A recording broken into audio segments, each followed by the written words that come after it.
2, 3 à 4, remonte chez toi 4 à 4, 5, 6, n'oublie pas ton crucifix, 7, 8, surtout ne dors pas la nuit, 9, 10, il est caché sous terre.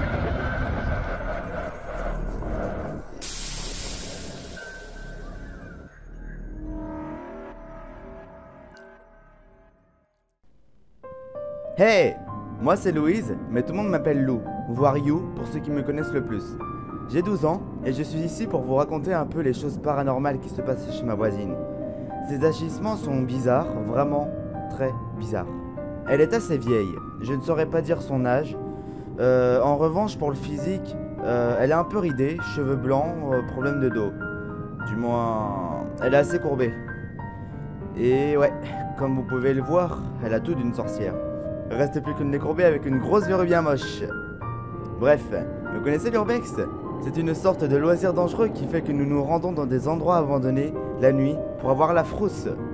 J'en fais personnellement, mais c'est dangereux, ne croyez pas. Je n'en fais jamais seul, et je suis toujours équipé de mon smartphone pour filmer sur les réseaux sociaux au cas où. Il ne faut jamais le faire seul, mais je suis avec des milliers d'auditeurs, donc ça marche pareil. Et ouais, je suis intelligente. Bref, dans 2 jours, je vais dans cette immense forteresse, au sens figuré. La maison est assez petite et délabrée de l'extérieur, alors j'imagine même pas l'intérieur. Un mec avait déjà disparu il y a 1 ou 2 ans, mais je pense qu'il a juste fait profil bas pour mettre un peu plus de sauce à l'histoire, à cette fameuse légende. Bien sûr, je serai équipé. Sac à dos, lampe torche, smartphone, et bien sûr un bon gros pull pour ne pas avoir froid. Bah ouais, les endroits comme ça sont souvent très humides, hein. Par contre, si je dois mourir, je donnerai ma PlayStation à ma meilleure amie et ma chambre à ma mère. De toute façon, au moindre problème, ma maison est juste en face. Alors, niveau sécurité, j'en suis vraiment au maximum. Bon, demain, il faudra tout préparer et faire des plans. Je vous souhaite une bonne nuit. Nous voilà le lendemain. Ouah, j'ai dormi comme une marmotte. Je me suis réveillé à 10h, mais c'est pas grave, c'est les vacances. Je pense que j'ai profité de cette pleine forme pour partir ce soir. Tout en publiant sur mon Facebook le décalage de la date de l'urbex, je prépare mon petit déjeuner, puis ce fut au tour de mes habits d'être préparés. Une fois cela fait, je suis resté allongé dans mon lit, les yeux au plafond, pensant à un plan, des choses à visiter, recherchant quelques informations complémentaires sur mon téléphone. Alors voilà, c'est le moment. Il est 19h et l'heure d'hiver fait que nous sommes dans un noir profond.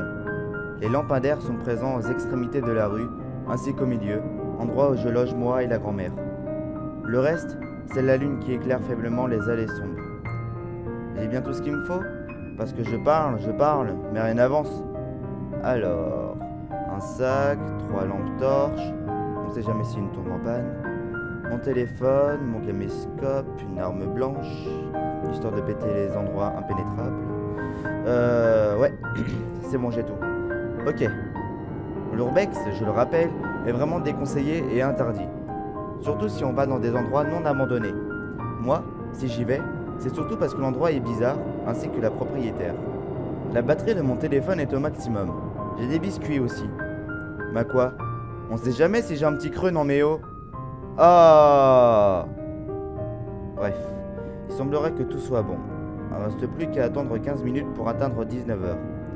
Comme l'ennui est présent et que je dois garder la batterie au complet sur mon téléphone, je commence le live sur mon ordinateur portable, histoire de faire connaissance avec mes auditeurs.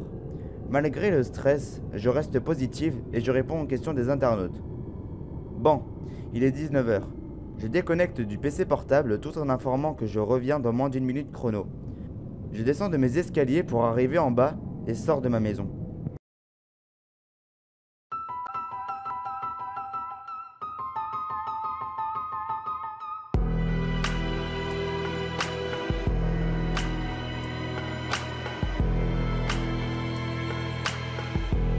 Hey, salut les gens, j'espère que vous allez bien. Personnellement, je suis au top. Aujourd'hui, on se retrouve pour une nouvelle vidéo sur l'urbex. Nous allons sans plus tarder commencer. Je tiens à préciser que cette aventure est avant tout dangereuse, donc ce n'est pas à reproduire chez vous et encore moins tout seul.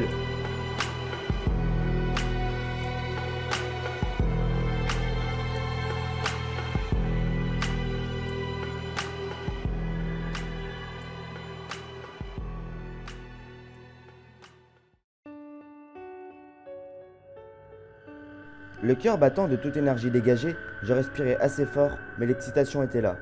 J'avais réussi à transformer ce stress en énergie débordante et positive. Je me dirige vers la maison voulue, me retenant de gueuler dans toute la ville. Alors, voici la maison. Elle contient un petit jardin avec une terrasse et 3 étages.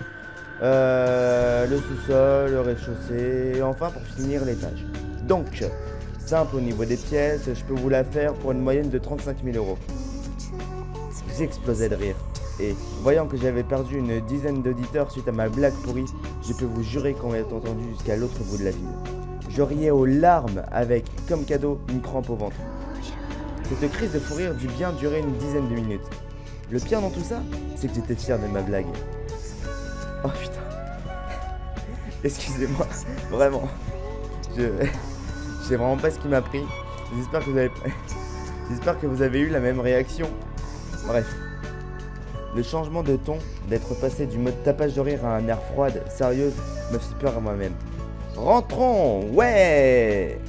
J'ai poussé la porte doucement, une vieille porte en bois qui grince. Qu'est-ce qu'il y a de pire? Lampe torche en main, je pris soin de bien refermer la porte derrière moi. Par quoi commencer? Je dirais par les pièces les plus proches, hein. Si j'en crois mon plan, à droite c'est la cuisine et à gauche le salon. Alors, je me dirigea vers la droite et tomba sur le salon. Il ne me fallut pas plus de 10 secondes pour me rendre compte que j'avais pris la carte à l'envers. Eh bah, ça commence bien ça. Je soupira suite à mon incompétence. Bon, commençons par la cuisine dans ce cas-là. Je fis demi-tour. Après quelques minutes de vidéo, j'ai fait un tour de toute la maison et, m'apprêtant à partir, je remarqua une ombre sur le côté du couloir. Prudente, je pointa ma lampe torche vers ce coin manquant de luminosité et y découvris un renforcement. Tout en m'approchant, je pus distinguer que ce petit bout était en fait une porte qui, d'après ma carte, menait vers le sous-sol. Comme je n'avais pas encore visité cet endroit, je décida de m'y plonger. Toujours en live sur les réseaux sociaux, je me baladais dans les décombres, les vieux meubles qu'ornait cette vieille pièce. En fouillant les tiroirs, je tombis sur une cassette que je fis lire en direct sur mon caméscope. Du coup,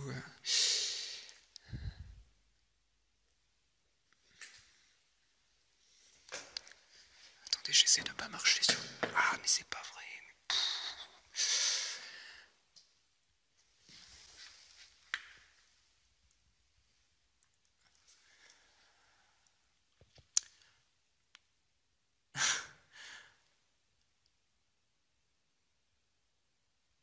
Plus déterminé. Je suis très déterminé en fait. Non, je vais essayer de pas paniquer. Merci Marcelin. Ouais, non mais y a plein de bruit en fait. Je sais pas. En fait, je crois que vous n'entendez pas tout. Je crois que vous entendez pas tout, mais il y a plein de bruit depuis tout à l'heure.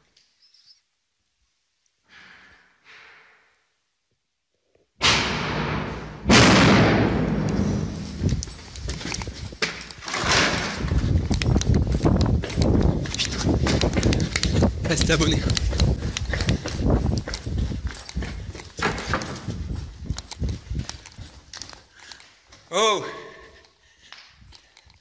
Oh les gars, c'est qui?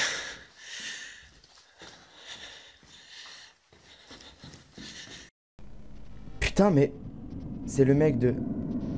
Putain, faut que je me barre, c'est... Putain, faut que je me barre. Putain. Merde. Putain. Hé, ouvrez-moi. Je vais appeler la police. Vous avez pas le droit. Tu n'aurais jamais dû venir ici. S'il vous plaît, ne me faites pas de mal, s'il vous plaît. Je suis désolé. Les lumières s'allumèrent. Une personne âgée masculine se présenta devant moi, une tronçonneuse à la main. Lâchez ça! Si vous me tuez, des millions de gens sauront ce que vous m'avez fait, et en plus ils connaissent l'adresse.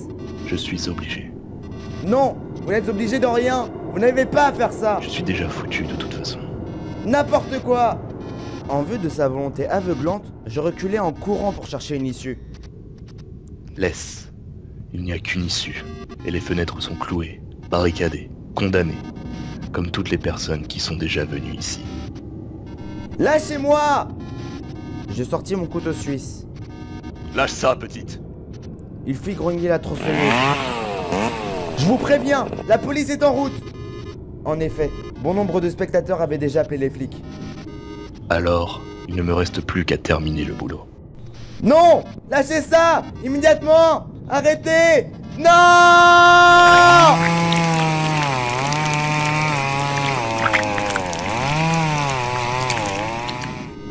La porte d'en haut céda, puis celle de la cave. L'homme à moitié entrouvert, moi, recouverte de sang. Les armes pointaient sur moi, ils me menacèrent de me tirer dessus si je faisais un seul faux pas. Lâchez votre arme! M'avait-il crié, ce que je fis en larmes. C'est pas moi! Je vous jure! J'étais en larmes, et le moindre de mes mots me broyait la gorge. Quelques jours plus tard, on me jugea au tribunal, et ce, pour plusieurs raisons. Dégradation de biens, violation de propriété privée, homicide involontaire sans intention d'entraîner la mort. J'en avais le droit pour 5 ans de prison. Puis vint le jour J, au tribunal, avec mon avocat qui m'avait plaidé non coupable pour légitime défense. Je suis désolée, mais votre requête est rejetée. Ce n'est pas de la légitime défense, car en plus d'avoir filmé la scène devant plusieurs millions de spectateurs, vous n'avez pas raisonné la personne. Vous l'avez menacé d'appeler la police, ce que vous avez fait, ce qui a procuré chez l'homme 2 issues, la mort ou la fuite. En raison de son âge, tout était déjà joué. Je m'étais pris 5 ans, plus 1 an de circonstances aggravantes, moins 1 an et demi s'il y avait bonne conduite. Tout ça pour de l'urbex, pour une petite envie d'aventure. Mais bon, je voudrais que vous sachiez que rien de cela n'a été voulu. Rien. Absolument rien. Je vous aime, tout autant que vous êtes. S'il vous plaît, papa, maman, ne m'en voulez pas.